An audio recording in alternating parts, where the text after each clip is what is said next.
하나, 둘, 셋. Break the mindset. Oke, hai semua. Selamat datang di podcast perdana kami. Di podcast ini kita udah kedatangan beberapa narasumber loh. Yang pertama ada si Lea. Halo semuanya, namaku Li, atau Lia juga boleh. Umurku baru 16 tahun, asal dari Balikpapan, Kalimantan Timur. Aku masih jadi siswi di sekolah SMA Semesta Semarang. Terus yang kedua ada Vita. Hai everyone, namaku Vita Tiana Napatiwael, umurku 16 tahun, asalku dari Klaten, Jawa Tengah. Aku masih bersekolah di Vita School, Surabaya. Dan yang paling terakhir ada Vano. Hai, namaku Vano. Umurku baru 15 tahun. Asalku dari Sulawesi dan sekarang masih bersekolah di SMA 10 Luwu. Kalian gimana nih kabarnya? Baik sih, cuma ya gitu, bosan aja di rumah. Apalagi tugas juga nggak selesai. Makin hari malah makin banyak, makin susah juga. Kalau ini valid sih, no debat. Setuju banget. Wah, ternyata kita sama-sama pusing sama tugas ya. Oke guys, let's back to the main point. Aku mau tanya nih ke kalian. Kalian tuh sebagai anak milenial yang kekinian banget, tahu nggak sih permasalahan yang lagi hot-hotnya jadi permasalahan sosial di Indonesia? Semoga aku paham sih, soalnya aku jarang ngikutin berita Indo, kecuali kalau ke barat-baratan. Tapi ya, I'll try my best aja. Aku kayaknya gak banyak tahu deh. Firasat aku pasti bahas Korea nih. Nah, pinter banget sih Vanu. Aku bakal minta pendapat dan gimana sih pandangan kalian soal beberapa topik yang bakal aku bahas, oke? Gas. Kalian tahu kan, akhir-akhir ini K-pop tuh lagi nge-hype banget di Indonesia. Menurut data statistik Twitter aja, Indo tuh termasuk salah satu negara dengan jumlah penggemar dan cuitan K-pop terbanyak. Aku juga udah lakuin survei ke beberapa orang, dan hasilnya dari 22 orang, 86% tuh suka sama Korea, terutama K-pop. Wih, mantul. So, aku bikin podcast ini dengan tujuan biar kita semua yang dengar podcast ini terutama tahu apa sih yang membuat generasi milenial kita tertarik sama Korea, terutama K-pop. Kayaknya bakal seru deh. Oke, kita langsung masuk pertanyaan pertama ya. Kira-kira apa sih yang membuat negara kita kalah saing dengan negara Korea? Padahal bisa dibilang negara kita tuh juga nggak kalah bagus loh. Aku duluan ya. Oke. Menurut aku pribadi sih ya, Indo tuh belum maju kayak Korea. Kita ambil paling simpel aja, di sektor media. Contohnya kayak drakor, K-pop, dan lain sebagainya. Sekarang kan K-pop tuh lagi banyak banget jadi perbincangan di berbagai negara. Nah itu tuh ngebuktiin kalau Korea memang udah go internasional dan lebih maju lagi ketimbang Indo. Kalau aku pribadi sih ya, dari cara berpikir orang-orangnya. Korea tuh negara yang menurut aku really respect their people privacy dan hak dengan baik. Nggak kayak di Indonesia yang serba viral and too dramatic, terlalu banyak drama.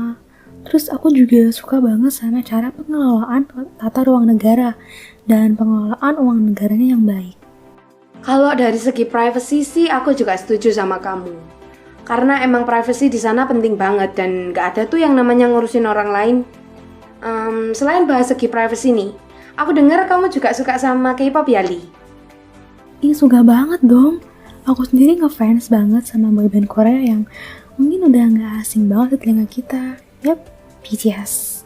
Aku bahkan proud untuk anggap diri aku sendiri tuh ARMY gitu, one of the ARMY. Wow, kamu ternyata se-ngefans itu ya sama K-pop. Kalau Vita sama Vano gimana? Kalian berdua juga sama kayak Lia, suka K-pop? Kalau aku sih cuma sekedar suka, nggak ngefans banget kayak Lea. Aku kadang cuma suka dengerin musiknya aja. Aku nggak banyak tahu soal K-pop. Soalnya aku cuma suka nge-game. Kalau Korea aku tahu sih karena emang lagi nge-trend di mana-mana. Aku agak tertarik nih sama omongannya si Lia. Aku tuh sebenarnya penasaran, kenapa bisa banyak banget yang ngefans sama K-pop?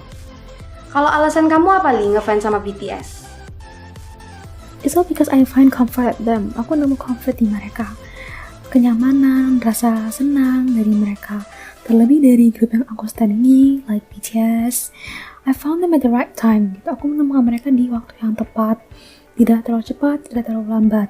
At the time that I really need comfort, at the time that I really need something to make me happy, something that make me feel alive again. Then I found them. I found this 7 Prince yang bisa membuat aku bahagia. And yeah, that's when I started loving K-pop. Wow, asli sih itu bagus banget. I think you have an untold story, girl. Tapi apapun itu, you're so strong. Wow, aku speechless banget sih dengar omongan si Lia. Oke guys, let's all take a deep breath. Soalnya itu baru pembukaan, jadi masih ada banyak lagi pertanyaan-pertanyaan yang akan aku tanyain ke kalian. Next question, pertanyaan pertama tadi kita udah bahas tentang negara Korea. Nah, sekarang kita harus bahas keunggulan negara kita dong. Nah, menurut kalian apa sih yang bisa diunggulin dari Indonesia? Dan yang kira-kira membuat negara lain itu bakal tertarik sama kita? Oke, aku duluan ya. Menurut aku yang bisa diunggulin dari Indonesia itu keindahan dan kekayaan alamnya. Kayak contohnya Bali. Bali punya keindahan alam yang luar biasa dan itu bisa dimanfaatin dengan baik jadi tempat pariwisata. Okenya lagi, turis dari semua negara tertarik untuk datang ke Bali dan jumlah turis itu makin bertambah tiap tahunnya. Tapi ya, kalau dipikir-pikir pariwisata di Korea juga keren-keren loh. Fun fact ya, salah satu turis terbesar di Korea aja dari Indonesia. Nah, di Indo kan udah punya Bali. Kenapa masyarakat Indo malah milih ke Korea? Oh, sabar. Aku baru searching nih. Menurut artikel, jumlah kunjungan wisatawan mancanegara atau wisman ke Indonesia per Desember 2017 aja ya, ada 1,15 juta wisman. Terus di Desember 2018 naik lagi jadi 1,41 juta. Berarti kan per tahun wisman yang datang ke Indonesia tuh meningkat sekitar 23% loh. Nih ya, kalau kita bayangin aja. 2 tahun dari 2018 yang berarti tahun ini, kemungkinan besar jumlah wisman yang ke Indonesia tuh bisa sampai 2,12 juta loh. Kalau misalnya nggak ada pandemi. Ini kan ngebuktiin kalau misalnya Indonesia tuh nggak kalah unggul, terutama di sektor pariwisata, ya kan? Nah, data aja nunjukin kalau emang banyak banget turis asing yang tertarik sama pariwisata kita, terutama Bali. Tapi sayangnya aja tahun ini ada pandemi.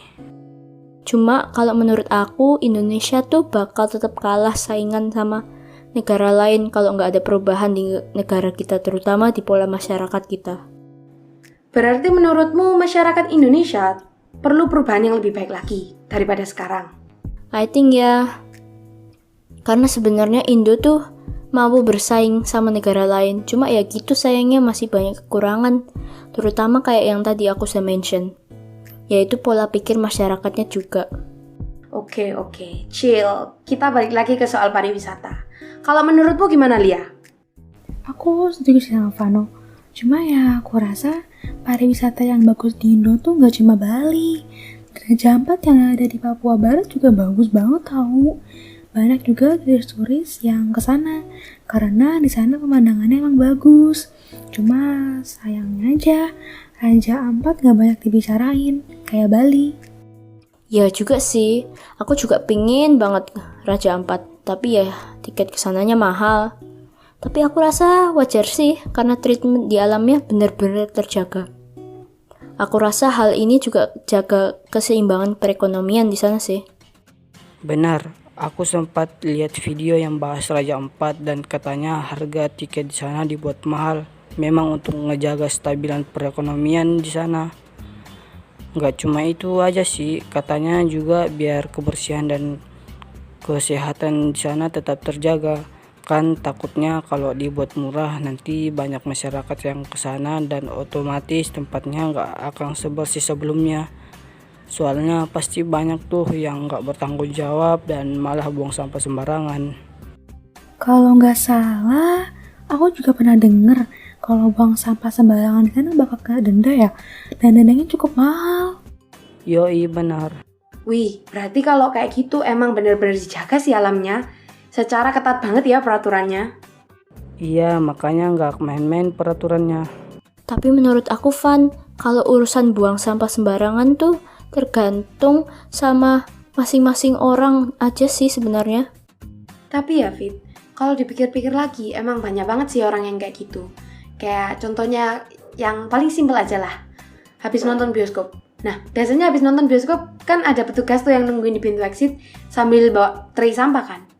Itu kan gampang banget, kita tinggal ambil sampah kita, terus kita jalan keluar, terus buang sampahnya, selesai kan? Tapi nyatanya apa? Kebanyakan malah orang ninggalin sampahnya kan di bangku penonton. Ayo, ya kan? Yang bikin aku emosi sih, alasannya gak masuk akal banget. Masa katanya kalau mereka pungut sampah mereka sendiri tuh, terus apa gunanya staff di sana? Serius mereka ngomong kayak gitu. Wah, parah banget sih kesadaran masyarakat kita. Wah, ternyata parah juga ya. Oke, kalem. Move on ke next question aja yuk. Apa yang kalian ketahui tentang budaya Korea dan Indonesia? Yang menurut kalian tuh menarik banget gitu. Kayaknya Lea nih yang mau jawab duluan. Oke, silakan Lia. Nah, dari tadi aku udah nunggu nih soal kayak beginian. Di sini aku bakal bahas budaya Korea ya, berdasarkan pengalaman aku yang almost every time watching K-pop entertainment videos or drakor drama Korea. Asia bosku. Aku mulai ya. Kalau di Indo tuh kan orang-orangnya lebih suka bawa motor atau mobil gitu, bawa their own vehicle. Sedangkan di Korea tuh orang-orangnya lebih suka jalan kaki atau naik public transport atau transportasi umum. Gak heran ya orang Korea pada sehat-sehat. Ternyata itu toh tipsnya. Terus di sana juga kimchi tuh udah jadi kayak budaya tempat gitu.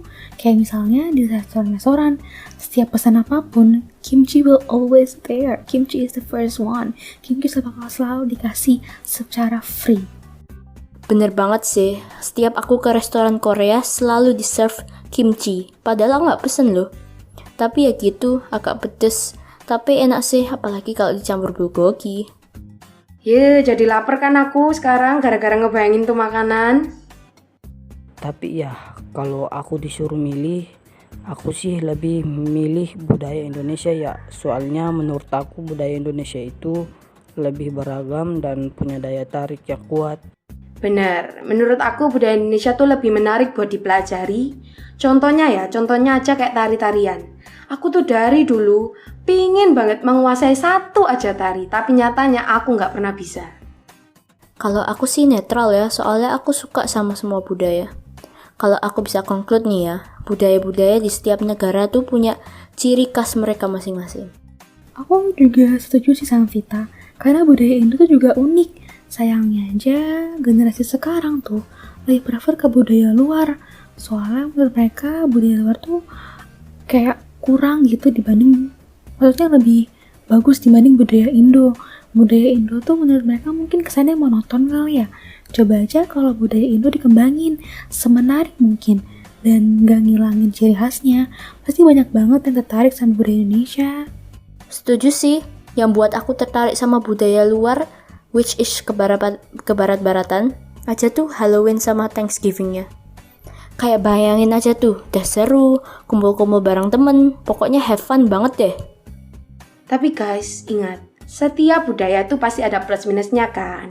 Dan kebanyakan yang kita lihat dari budaya luar tuh plusnya aja kan. Jadi bisa dibilang kita tuh korban media. Ayo ngaku. Kalau yang di Korea ya, minusnya yang aku gak suka itu budaya senioritas sama standar kecantikan di sana yang menurut aku gak realistis.